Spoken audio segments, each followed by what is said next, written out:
ಆಕೆ ಕೌಟುಂಬಿಕ ಸಮಸ್ಯೆ ಅಂತ ಪೊಲೀಸ್ ಠಾಣೆಗೆ ದೂರು ನೀಡೋದಕ್ಕೆ ಬಂದಿದ್ಲು. ಆದ್ರೆ ಆಂಟಿಯ ಮೇಲೆ ಕಣ್ಣಾಕಿದ ಪೊಲೀಸಪ್ಪ ಸುಂದರ ಸಂಸಾರದಲ್ಲಿ ಹುಳಿ ಹಿಂಡಿದ್ದಾನೆ.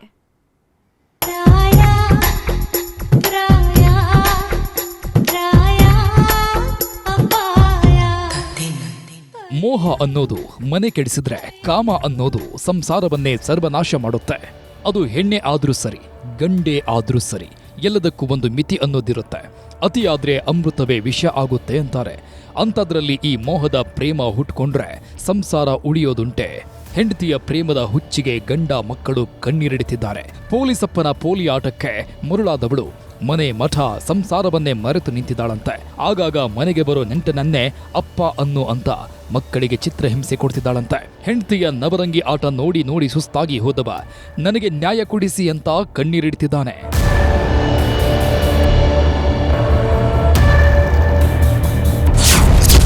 ದೂರು ಕೊಡೋದಕ್ಕೆ ಹೋದ ಆಂಟಿ ಕಣ್ಣಿಟ್ಟ ಪೊಲೀಸಪ್ಪ ಥೈತಕ ಅಂತಿದ್ದಳು ರಂಗೀಲ. ಅಲೆಲೆಲೆಲೆ, ಅದೇನ್ ಪ್ರೀತಿ, ಅದೇನ್ ರೊಮ್ಯಾನ್ಸ್. ಸ್ನಾನಕ್ಕೆ ಹೋಗೋದಕ್ಕೂ ಮೊದಲು ಮೆಸೇಜ್, ಸ್ನಾನ ಮಾಡಿ ಬಂದ ಮೇಲೂ ಮೆಸೇಜ್, ಬಾತ್ರೂಮ್ನಲ್ಲಿದ್ದಾಗ ಒಂದು ಫೋಟೋ, ರೆಡಿ ಆದ್ಮೇಲೆ ಮತ್ತೊಂದು ಫೋಟೋ.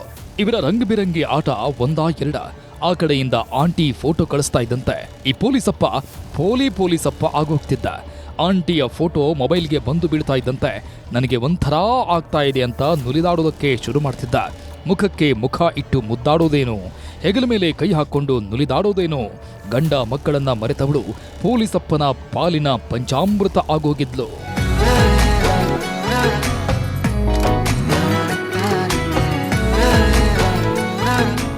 ಈ ಹೆಣ್ಮಗಳ ಹೆಸರು ಅನುರಾಧ ಅಂತ. ವಿಜಯಪುರ ಜಿಲ್ಲೆಯ ಆಲಮೇಲ ನಿವಾಸಿ. 10 ವರ್ಷದ ಹಿಂದೆ ಭೀಮಾಶಂಕರ್ ಹೊಳ್ಕರ್ ಅನ್ನೋರನ್ನ ಮದುವೆಯಾಗಿದ್ದವಳಿಗೆ 2 ಮುದ್ದಾದ ಮಕ್ಕಳಿವೆ. ಮೊದಲೆಲ್ಲ ಗಂಡ ಹೆಂಡತಿ ಚೆನ್ನಾಗಿಯೇ ಇದ್ರು. ಆದರೆ ದಿನಗಳು ಕಳೀತಿದ್ದಂತೆ ಕೌಟುಂಬಿಕ ಸಮಸ್ಯೆ ಶುರುವಾಗಿತ್ತು. ಗಂಡನ ವಿರುದ್ಧ ಸಿಡಿದೆದ್ದ ಅನುರಾಧ ಪೊಲೀಸ್ ಠಾಣೆ ಮೆಟ್ಟಿಲೇರಿದ್ಲು. ಆಲಮೇಲ ಠಾಣೆಯಲ್ಲಿ ASI ಆಗಿದ್ದ ಮನೋಹರ ಕಂಚಿಗಾರ ಅನ್ನೋರ ಬಳಿ ದೂರು ಕೊಟ್ಟಿದ್ದು. ಇಲ್ಲಿಂದಲೇ ನೋಡಿ ಪೊಲೀಸಪ್ಪನಿಗೂ ಈ ಅನುರಾಧ ಆಂಟಿಗೂ ಸ್ನೇಹ ಬೆಸೆದುಕೊಂಡಿದ್ದು. ಹಾಯ್ ಬಾಯ್ ಅಂತ ಶುರುವಾದ ಸ್ನೇಹ ದಿನಗಳು ಕಳೀತಾ ಇದ್ದಂತೆ ಅಕ್ರಮ ಸಂಬಂಧಕ್ಕೆ ತಿರುಗಿತ್ತು ಅಂತ ಆರೋಪ ಮಾಡ್ತಿದ್ದಾರೆ. ಫೋನ್ ಮಾಡಿ ಧಮಕಿ ಹಾಕಿ ಎಲ್ಲನೂ ನನ್ನ ಹತ್ರ ದೋಚ್ಕೊಂಡ್ಬಿಟ್ಲು. ಮನೆ ತೊಗೊಂಡ್ಲು, ಮಕ್ಕಳು ತೊಗೊಂಡ್ಲು, ಎಲ್ಲನೂ ತೊಗೊಂಡ್ಲು. ಇನ್ನು ಎಲ್ಲ ಹೋಗ್ಲಿ ಬಿಡು ಅಂತ ನಾನು ಸುಮ್ಮನೆ ಇದ್ರೆ ನನ್ನ ಮ್ಯಾಗ ಒಂದ್ರ ಮ್ಯಾಗ ಒಂದು ಕೇಸ್ ಮಾಡಕತ್ತಾಳ. ಅದು ಮಾಗಡಿ ರೋಡ್ ಪೊಲೀಸ್ ಸ್ಟೇಷನ್ ಬೆಂಗಳೂರಲ್ಲಿ ಸುಳ್ಳು ಕೇಸ್ ದಾಖಲೆ ಮಾಡ್ಯಾಳ ನನ್ನ ಮೇಲೆ. ನಾನು ಹೊಡಿತೀನಿ ಬಡಿತೀನಿ ಅದೇಂತ ಹೇಳ್ತಾ ಇದ್ದಾಳೆ. ಮನೋಹರ್ ರಾಮಚಂದ್ರ ಕಂಚಗಾರ ಬಾಗೇವಾಡಿ PSI ಟೌನ್ದಲ್ಲಿ ಇದ್ದಾರೆ, ಸಿವಿಲ್ ಆಗಿದ್ದಾರೆ ಅವರು.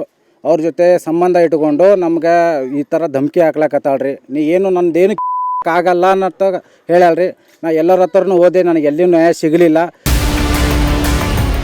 ಅನುರಾಧ ಹಾಗೂ ಪೊಲೀಸಪ್ಪನ ಕಣ್ಣಾಮುಚ್ಚಾಲೆ ಜೋರಾಗ್ತಾ ಇದ್ದಂತೆ ಗಂಡನಿಗೂ ವಿಷಯ ಗೊತ್ತಾಗಿತ್ತು.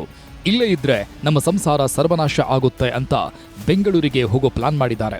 2023ರಲ್ಲಿ ಊರಲ್ಲಿದ್ದ ಆಸ್ತಿಯನ್ನೆಲ್ಲ ಮಾರಾಟ ಮಾಡಿ ಬೆಂಗಳೂರಲ್ಲಿ ಮನೆಯೊಂದನ್ನ ಖರೀದಿ ಮಾಡಿದ್ರು. ನಂತರ ಬೆಂಗಳೂರಲ್ಲೇ ಇಡೀ ಕುಟುಂಬ ಸಂಸಾರ ಶುರು ಮಾಡಿತ್ತು. ಆದರೆ ಬೆಂಗಳೂರಿಗೆ ಬಂದ ಮೇಲೂ ಗಂಡ ಹೆಂಡತಿ ಜಗಳ ನಿಂತಿರಲಿಲ್ಲ. ಇಲ್ಲೂ ಪೊಲೀಸ್ ಠಾಣೆ ಮೆಟ್ಟಿಲಿರೋದಕ್ಕೆ ಶುರು ಮಾಡಿದ್ದಾಳೆ. ಯಾವಾಗ ಅನುರಾಧ ಹಾಗೂ ಪೊಲೀಸ್ ಅಧಿಕಾರಿಯ ಕಳ್ಳಾಟ ಜೋರಾಯಿತೋ ಬೈದು ಬುದ್ಧಿ ಹೇಳಿದ್ದಾರೆ. ಆದರೆ ಪತ್ನಿ ಅನಿಸಿಕೊಂಡವಳು ಗಂಡನ ಮಾತು ಕೇಳೋ ಸ್ಥಿತಿಯಲ್ಲಿ ಇರಲಿಲ್ಲ. ಹೀಗಾಗಿ ಮಕ್ಕಳನ್ನ ಹೆಂಡತಿ ಬಳಿ ಬಿಟ್ಟು ಹುಟ್ಟೂರು ಸೇರ್ಕೊಂಡಿದ್ದ. ಇತ್ತೀಚೆಗೆ ಭೀಮಾಶಂಕರ್ಗೆ ಅಪರಿಚಿತರ ಮೊಬೈಲ್ನಿಂದ ಫೋನ್ ಮಾಡಿದ್ದ ಮಗ, ಅಪ್ಪ ನನ್ನನ್ನ ಇಲ್ಲಿಂದ ಕರ್ಕೊಂಡು ಹೋಗು ಅಂತ ಕಣ್ಣೀರಿಟ್ಟಿದ್ದ. ಯಾರೋ ಒಬ್ಬ ವ್ಯಕ್ತಿ ಮನೆಗೆ ಬರ್ತಾನೆ, ಆತನಿಗೆ ಅಪ್ಪ ಅಂತ ಹೇಳು ಅಂತ ಅಮ್ಮ ಹೇಳ್ತಾಳೆ. ನಾನು ಇಲ್ಲ ಎಂದಿದ್ದಕ್ಕೆ ಬೂಟ್ನಲ್ಲಿ ತುಡಿದು ಹಿಂಸೆ ಕೊಡ್ತಿದ್ದಾರೆ ಎಂದಿದ್ದಂತೆ. ಇದರಿಂದ ದಿಕ್ಕು ಕಾಣದಂತಾದ ಭೀಮಾಶಂಕರ್ ಕುಟುಂಬ ನಮಗೆ ನ್ಯಾಯ ಕೊಡಿಸಿ ಅಂತ ಕಣ್ಣೀರಿಡುತ್ತದೆ. ಅನುರಾಧ ಅದಲ್ರಿ ನನ್ನ ಸಸಿ, ಅಲ್ಲಿ ಇರ್ಲಕ್ಕ ಮೊಮ್ಮಕ್ಕಳಾದ ಸಸಿ ಆದ ಮಗ ಅದಂತ ಕೊಟ್ಕೊಂಡು ಹೊಂಟೀನಿ. ಆ ಮನೆ ಗೂರದ ಆಸ್ತಿ ಮಾರಿ ಮನೆ ಕೊಟ್ಟೀನಿ ಅಂದ ಗಂಡಗೆ ಮಾಡ್ಕೊತೀನಿ ಅದ ಮಾತಿಗೆ ಪೊಲೀಸ್ ಸ್ಟೇಷನ್ ತೋರಿಸ್ತಾಳ. ಅನ್ನೋ ಸಂಬಂಧ ಇಟ್ಕೊಂಡು ಅಂದಾಗ ನನ್ನ ಸುದ್ದಿ ತಟ್ಟಿತ್ತು. ನಾನು ನೋಡಿ 2 ತಿಂಗಳ ತನಕ ಊಟ ಮಾಡಿಲ್ಲ ನಾನು. ಅದು ಸಲಗ ನಮ್ಗೆ ಭಾಳ ಟಾರ್ಚರ್ ಆಗ್ಯದ. ನನಗೆ ಏನಿಲ್ಲ ನ್ಯಾಯ ಕೊಡಿಸ್ರಿ, ಎಲ್ಲಿ ಹೋದ್ರೂ ನ್ಯಾಯ ಸಿಕ್ಕಿಲ್ಲ. ಪೊಲೀಸ್ ಅಧಿಕಾರಿ ಹಾಗೂ ತನ್ನ ಪತ್ನಿಯ ಅಕ್ರಮ ಸಂಬಂಧದ ಬಗ್ಗೆ ಭೀಮಾಶಂಕರ್ ಹಿರಿಯ ಅಧಿಕಾರಿಗೆ ಮಾಹಿತಿ ನೀಡಿದ್ದಾರೆ. ಹೀಗಾಗಿ ಮುಂದೆ ಯಾವ ಕ್ರಮ ಕೈಗೊಳ್ಳುತ್ತಾರೆ ಕಾದು ನೋಡಬೇಕು. ಒಟ್ನಲ್ಲಿ ಪತ್ನಿಯ ಪರಪುರುಷನ ಮೋಹ ಇಡೀ ಕುಟುಂಬಕ್ಕೆ ಕಂಟಕವಾಗಿದ್ದು ದುರಂತ. ಗುರುರಾಜ್, ನ್ಯೂಸ್ 18 ವಿಜಯಪುರ. ಆತ ಉತ್ತರ ಪ್ರದೇಶದಿಂದ ಬಂದು ಬಟ್ಟೆ ವ್ಯಾಪಾರ ಮಾಡ್ತಾ ಇದ್ದ. ಸ್ನೇಹದ ಹೆಸರಲ್ಲಿ ಹೆಣ್ಮಗಳೊಬ್ಬಳನ್ನ ಪರಿಚಯ ಮಾಡಿಕೊಂಡವ ಅಕ್ಕ ತಂಗಿಯ ಬದುಕನ್ನ ಸರ್ವನಾಶ ಮಾಡಿದ್ದಾನೆ.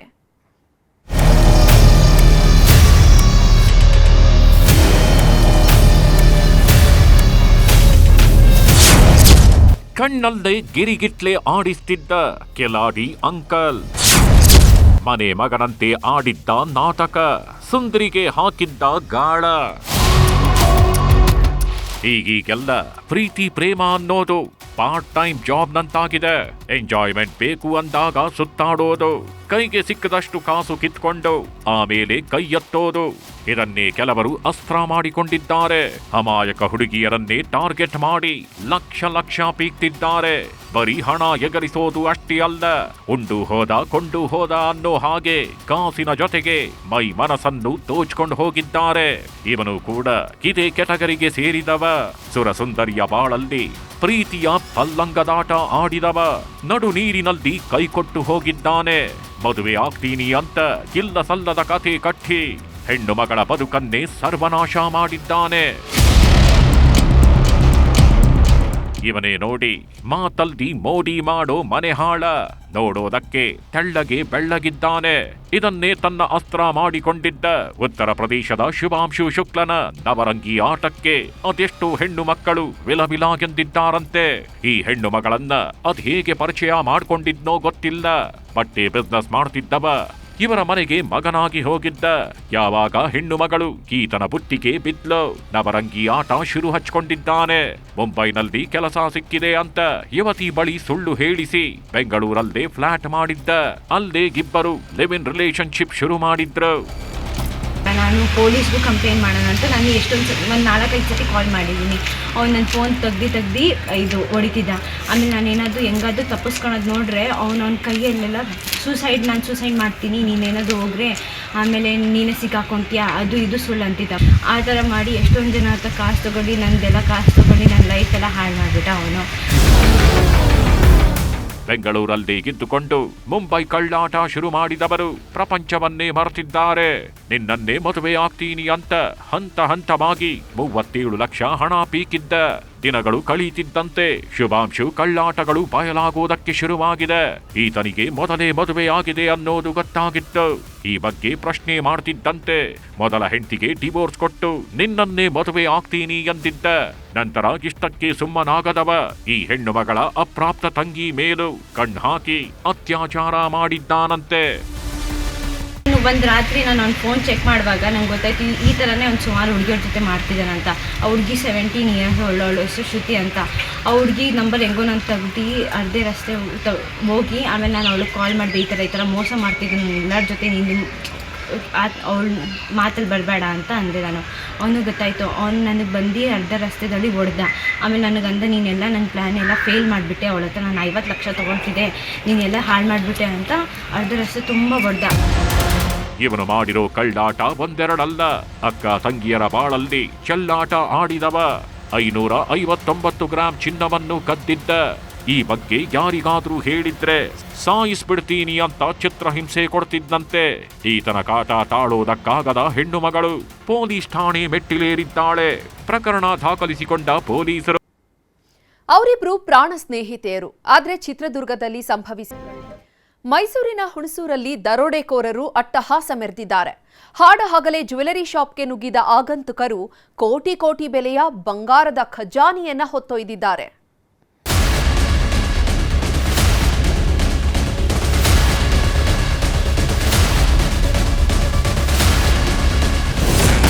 ಹುಣಸೂರಲ್ಲಿ 4-5 ಕೋಟಿ ರೂಪಾಯಿ ಮೌಲ್ಯದ ಚಿನ್ನ ದರೋಡೆ. ಹಾಡ ಹಗಲಲ್ಲೇ 4 ಮುಸುಕುದಾರಿಗಳ ಅಟ್ಟಹಾಸ. ನವೆಂಬರ್ 19, 2025 ಇಡೀ ಬೆಂಗಳೂರೇ ಬೆಚ್ಚಿ ಬಿದ್ದಿತ್ತು. ಹಾಡ ಹಗಲೇ HDFC ಬ್ಯಾಂಕ್ನ ATM ವಾಹನವನ್ನ ಅಡ್ಡಗಟ್ಟಿ 7.11 ಕೋಟಿ ರೂಪಾಯಿ ಹಣವನ್ನ ದೋಚಿದ್ರು. RBI ಅಧಿಕಾರಿಗಳ ಸೋಗಿನಲ್ಲಿ ಬಂದವರು ಕೋಟಿ ಕೋಟಿ ಕದ್ದು ತಗಲಾಕೊಂಡಿದ್ರು. ಈ ಘಟನೆ ಮಾಸುವ ಮುನ್ನವೇ ಮತ್ತೊಂದು ಮಹಾ ದೊಡ್ಡ ದರೋಡೆ ನಡೆದು ಹೋಗಿದೆ. ಮೈಸೂರು ಜಿಲ್ಲೆಯ ಹುಣಸೂರಲ್ಲಿ 4 ರಿಂದ 5 ಕೋಟಿ ಮೌಲ್ಯದ ಚಿನ್ನಾಭರಣದ ಜೊತೆಗೆ ವಜ್ರ ಕದ್ದಿದ್ದಾರೆ. ಬೈಕಿನಲ್ಲಿ ಬಂದ 5 ಮುಸುಕುಧಾರಿಗಳು ಗುಂಡಿನ ದಾಳಿ ನಡೆಸಿ ಮೂಟೆ ಮೂಟೆ ಬಂಗಾರ ಹೊತ್ತೊಯ್ದಿದ್ದಾರೆ. ಚಿನ್ನ ಅನ್ನೋದು ಬಡವರ ಪಾಲಿನ ಗಗನ ಕುಸುಮವಾಗ್ತಿದೆ. ದಿನೇ ದಿನೇ ಚಿನ್ನದ ಬೆಲೆ ಆಕಾಶಕ್ಕೇರುತ್ತಿದೆ. ಹೀಗಾಗಿಯೇ ಎಲ್ಲರ ಕಣ್ಣು ಚಿನ್ನದ ಮೇಲೆ ಬಿದ್ದಿದೆ. ಬಂಗಾರದ ಬೇಟೆಗಿಳಿದಿರೋ ಖದೀಮರು ಜ್ಯುವೆಲರಿ ಶಾಪ್ಗಳನ್ನೇ ಟಾರ್ಗೆಟ್ ಮಾಡ್ತಿದ್ದಂತೆ ಈಗ ಹುಣಸೂರಲ್ಲೂ ಬಂಗಾರದ ಖಜಾನೆಯನ್ನೇ ಹೊತ್ತೊಯ್ದಿದ್ದಾರೆ.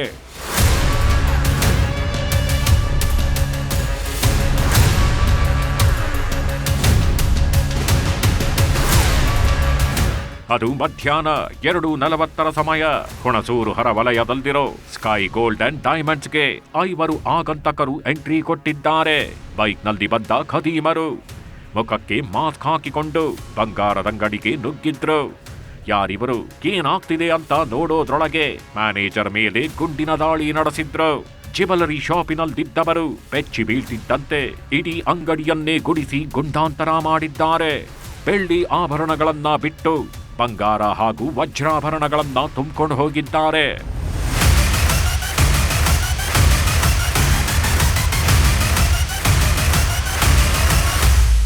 ಎರಡು ಮುಕ್ಕಾಲಲ್ಲಿ ನಡೆದಿರೋಂಥ ಘಟನೆ. 4 ಜನ ಬಂದು ಮುಸುಕುದಾರಿಗಳು ಬಂದು ಕತ್ಕೊಂಡು ಹೋಗಿರೋದು. ನಾನು ನೋಡಿದಾಗೆ ಸಿಲ್ವರ್ ಮಾತ್ರ ಅಲ್ಲೇ ಇದೆ, ಗೋಲ್ಡ್ ಎಲ್ಲ ತಗೊಂಡು ಹೋಗಿದ್ದಾರೆ. 4-5 ಜನ ಬಂದು ಕತ್ಕೊಂಡು ಹೋಗಿದ್ದಾರೆ.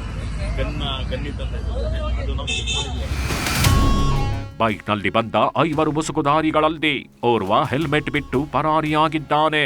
ಗುಂಡಿನ ದಾಳಿಗೊಳಗಾದ ಚಿನ್ನದಂಗಡಿಯ ಮ್ಯಾನೇಜರ್ ಪ್ರಾಣಾಪಾಯದಿಂದ ಪಾರಾಗಿದ್ದಾರೆ. ಸ್ಥಳಕ್ಕಾಗಮಿಸಿದ ಪೊಲೀಸರು ತನಿಖೆ ಶುರು ಮಾಡಿದ್ದು, ಎಲ್ಲಿಂದ ಬಂದ್ರು, ಯಾವ ಕಡೆಗೆ ಹೋದ್ರು ಅನ್ನೋದರ ಬ್ಲೂ ಪ್ರಿಂಟ್ ರೆಡಿ ಮಾಡಿದ್ದಾರೆ.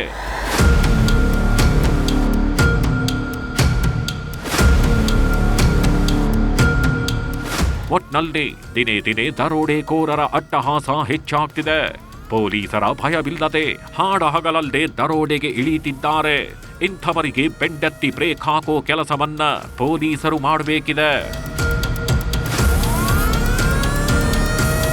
ಕ್ಯಾಮ್ರಾ ಪರ್ಸನ್ ರಾಹುಲ್ ಜೊತೆ ಆನಂದ್ KS, ನ್ಯೂಸ್ 18 ಮೈಸೂರು. ಅದು ನಗರ ಪ್ರದೇಶದಲ್ಲೇ ಇರುವಂತಹ ಸರ್ಕಾರಿ ಆಸ್ಪತ್ರೆ. ಈ ಆಸ್ಪತ್ರೆಯಲ್ಲಿ ಅಪ್ಪಿತಪ್ಪಿ ಕರೆಂಟ್ ಹೋದ್ರೆ ಕತ್ತಲ ಕೂಪ ಆವರಿಸುತ್ತೆ. ಮೊಬೈಲ್ ಟಾರ್ಚ್ನಲ್ಲೇ ವೈದ್ಯರು ಟ್ರೀಟ್ಮೆಂಟ್ ಕೊಡುವಂತಹ ಪರಿಸ್ಥಿತಿ ನಿರ್ಮಾಣವಾಗಿದೆ. ಎಲ್ಲ ಕತ್ತಲಾಗ, ಯಾಕಂದ್ರೆ ಕರೆಂಟ್ ಇಲ್ಲ. ಯಾವ್ದಾರು ಗುಳಿಗೆ ಕೊಡಕ್ ಹೋದ್ರೆ ಯಾವ್ದಾರು ಗುಳಿಗೆ ಕೊಡ್ರಿ. ಗದಗದ ಸರ್ಕಾರಿ ಆಸ್ಪತ್ರೆಗೆ ಆವರಿಸಿದ ಕಗ್ಗತ್ತಲು. ಕೆಟ್ಟೋದ UPS, ಮೊಬೈಲ್ ಟಾರ್ಚ್ನಲ್ಲೇ ಟ್ರೀಟ್ಮೆಂಟ್.